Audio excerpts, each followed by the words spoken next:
میں تمہیں صبح شام رات ہر وقت محسوس کرنا چاہتا ہوں، اور تمہاری ماں کے سارے بدلے تم چکاؤ گی میری پیاری چڑیا۔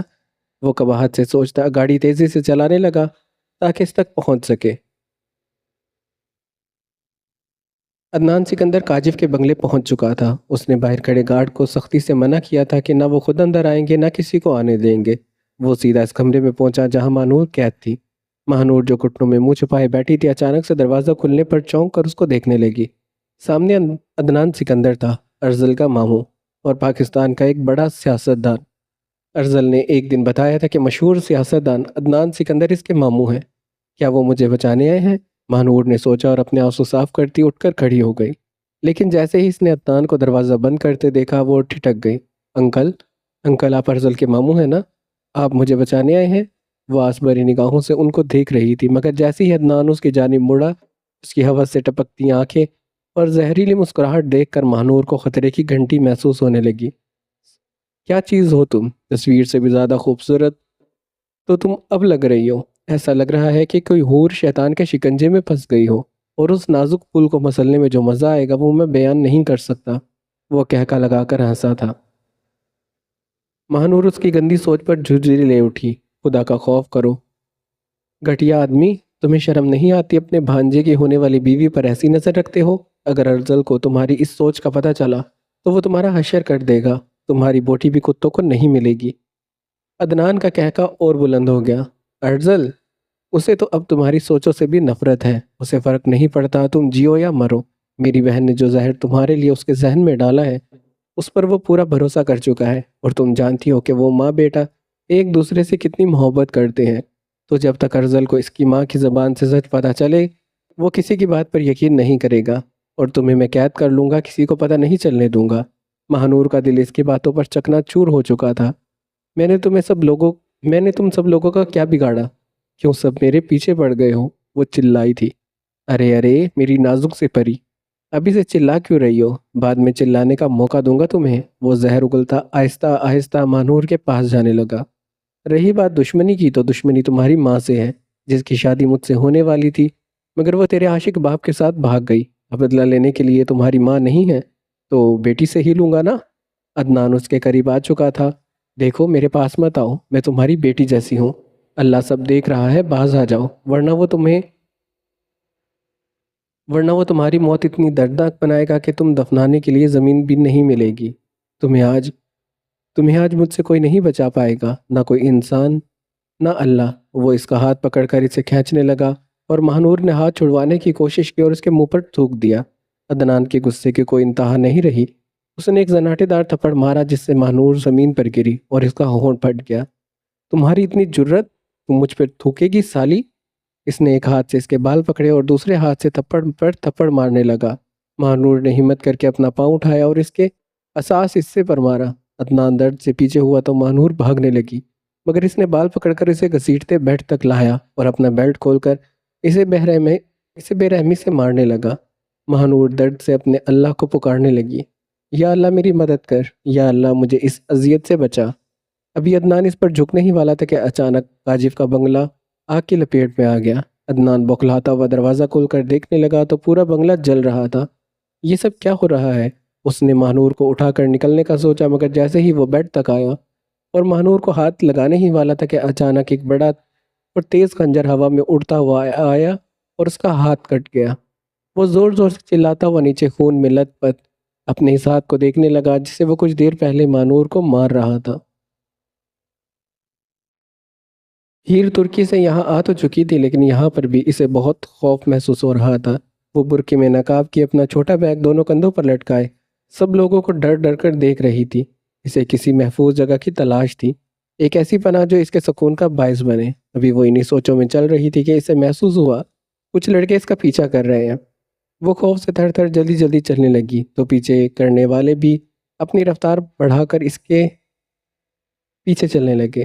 اس بار اس نے ہمت جمائی اور نہ آگے دیکھا اور نہ پیچھے، بس زور سے بھاگنے لگی۔ وہ ڈر کے مارے حواس کھوئے بھاگ رہی تھی کہ تبھی ایک مضبوط شخص سے ٹکرا گئی۔ وہ گرنے ہی والی تھی کہ مقابل نے اسے کمر سے تھام کر گرنے سے بچایا۔